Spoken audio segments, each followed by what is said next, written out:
Došao i taj dan. Rudar dobio stan.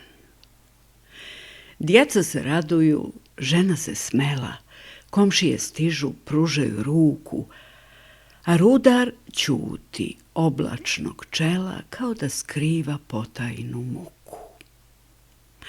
U kamion raskliman stari potrpaše sve kućne stvari i svi su s njima već posjedali.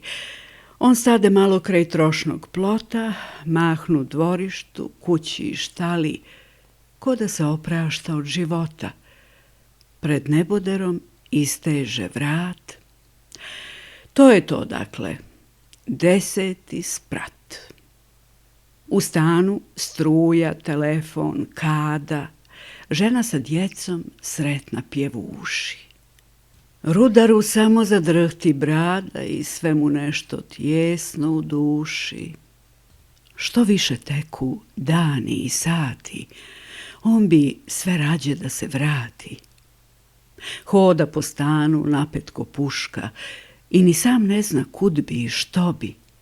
Sve mu se čini da eno šuška pšenica zrela u drugoj sobi i da se stanom ushodao junac koga je juče prodao.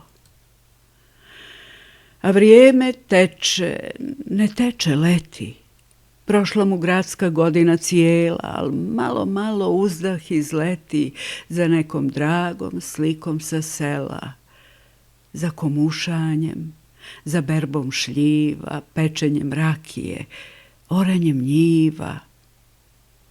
Sad se smirio, svikao, što li.